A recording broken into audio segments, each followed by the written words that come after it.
আজ আমরা বেরিয়ে পড়েছি দক্ষিণ কলকাতার এক মন্দির ভ্রমণ করার জন্য, যার নাম বিএপিএস শ্রী স্বামীনারায়ণ মন্দির। মন্দিরটি আপনাদের ঘুরে দেখাবো এবং মন্দির সম্বন্ধে আমরা যা জানতে পেরেছি তা আপনাদের জানাবো।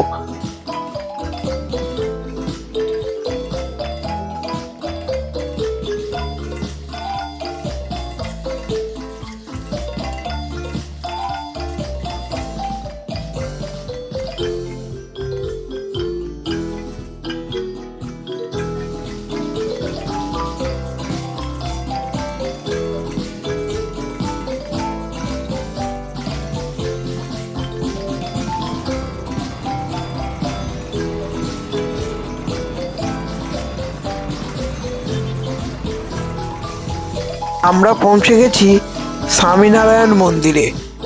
আমরা মন্দিরটায় পৌঁছেছিলাম সন্ধ্যের কিছুক্ষণ আগে। কলকাতার ডায়মন্ড হারবার রোডে অবস্থিত এই স্বামীনারায়ণ মন্দির 2014 সালে নির্মিত হয়েছিল। এই মন্দিরটিকে বিএপিএস স্বামীনারায়ণ মন্দির বলা হয় কেন? বিএপিএস হলো একটি সংস্থা যারা মন্দির নির্মাণ করে থাকে এবং তাদের কাজ হলো হিন্দু ধর্ম প্রচার করা। বিএপিএস বোচাসনবাসী অক্ষর পুরুষোত্তম স্বামীনারায়ণ সংস্থা।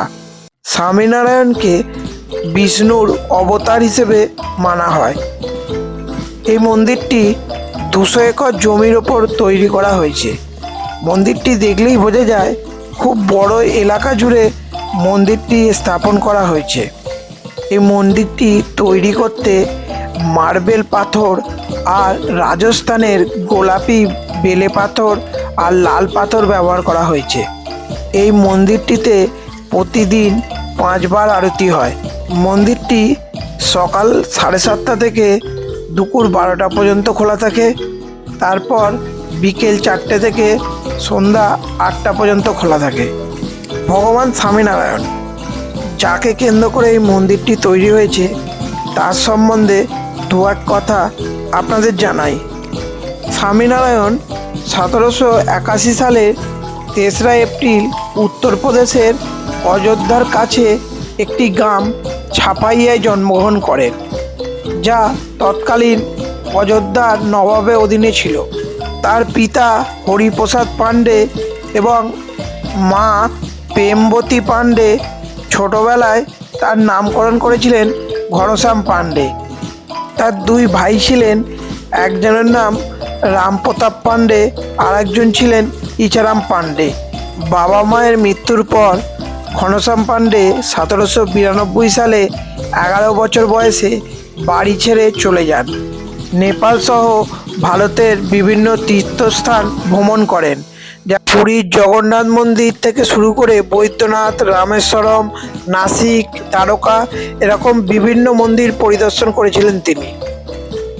দীর্ঘ 7 বছর যাত্রার পর অবশেষে তিনি গুজরাটের জুনাগড় জেলার একটি গ্রামে ফিরে আসেন। 1800 সালে তার গুরু স্বামী রামানন্দ তাকে উদ্ধব সম্প্রদায়ের শিক্ষা দেন এবং তার নামকরণ করেন সহজানন্দ স্বামী। বিরোধিতা থাকা সত্ত্বেও 1802 সালে রামানন্দ স্বামী তার মৃত্যুর আগে উদ্ধব সম্প্রদায়ের নেতৃত্ব তার হাতে তুলে দেন। তারপর থেকেই সহজানন্দ স্বামী স্বামীনারায়ণ নামে পরিচিত হন। আর স্বামীনারায়ণ মন্দিরে কইলাম, এই যে দেখতে পাচ্ছেন মন্দিরটা ভালো করে। আমরা এখন এক জায়গায় বসে আছি, মন্দিরের পাশেই এক জায়গায়। তো মন্দিরটা ঘুরে দেখলাম, আপনাদের দেখালাম, কিন্তু অনেক জায়গায় ক্যামেরা অ্যালাউ নেই বলে ভেতরে মানে পুরোটা দেখাতে পারলাম না ভালো করে। কিছু ছবি তুলতে পেরেছি, সেইগুলো দেখালাম। যাই হোক, আজকে এলাম, ভালো লাগলো। মন্দিরটি খুব পরিষ্কার পরিচ্ছন্ন আছে। শুধু একটাই প্রবলেম, আমরা জুতোগুলো রেখেছিলাম বাইরে, এসে দেখলাম ফেলে দিয়েছে। যাক, ওইটা আজকে পশুনার আমি এসেছি। এই দেখতে পাচ্ছেন মন্দিরটা প্রচুর বড় এলাকা নিয়ে মন্দিরটা। আপনারা এখানে আসতে পারেন, এখানে মূর্তি দেখতে পারেন ভগবান স্বামীনারায়ণ। আমাদের যে জুতো ফেলে দিয়েছিল সেই কারণটাও বলে রাখি। এখানে জুতো রাখার ব্যবস্থা করা আছে, কিন্তু আমরা যখন জুতো রাখতে যাই সেখানটা প্রচুর ভিড় ছিল, তাই আমরা এই পাশে সবাই অনেকেই এই জুতো রাখছিল, তাই আমরাও রেখে দিয়েছি। তাই সবার সাথে আমাদেরও জুতোটা এই পাশেই একটা গাছের তলায় ফেলে দিয়েছিল। এই পুরো মন্দিরটি জুড়ে স্বামীনারায়ণ যে বিষ্ণুর অবতার সেইটিকে ফুটিয়ে তোলা হয়েছে। তার ছবি দেওয়া আছে, কখনো কৃষ্ণ রূপে, কখনো বিষ্ণু রূপে। এই মন্দিরটিতে স্বামীনারায়ণের মূর্তি ছাড়াও এখানে শিব পার্বতী, রাধাকৃষ্ণ, গণেশ এবং হনুমানজির মূর্তি আছে। সন্ধ্যা নামার পর মন্দিরটি খুব সুন্দরই লাগছিল। সারা বছরই দেশের অনেক জায়গা থেকে এখানে দর্শনার্থীরা আসে, কিন্তু বিশেষ করে জানুয়ারি মাসে মকর সংক্রান্তির সময় যখন গঙ্গাসাগর মেলা হয় তখন প্রচুর তীর্থযাত্রী এই মন্দিরে আসেন।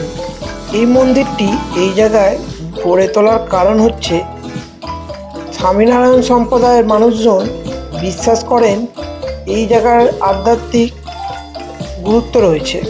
কারণ ভগবান স্বামীনারায়ণ যখন তীর্থযাত্রায় গিয়েছিলেন তখন এই অঞ্চলটির ওপর দিয়েই তিনি গঙ্গাসাগরে যান, তাই এই জায়গাটির একটি আধ্যাত্মিক গুরুত্ব রয়েছে, এটা স্বামীনারায়ণ সম্প্রদায়ের মানুষজন বিশ্বাস করে, তাই এখানেই এই মন্দিরটিকে গড়ে তুলেছে।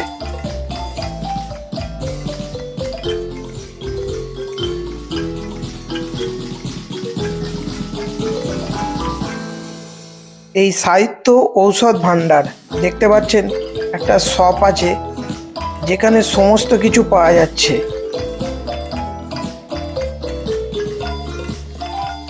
এই মন্দিরের পাশেই একটা ক্যান্টিন রয়েছে যেখানে আপনারা নিরামিষ খাবার পাবেন।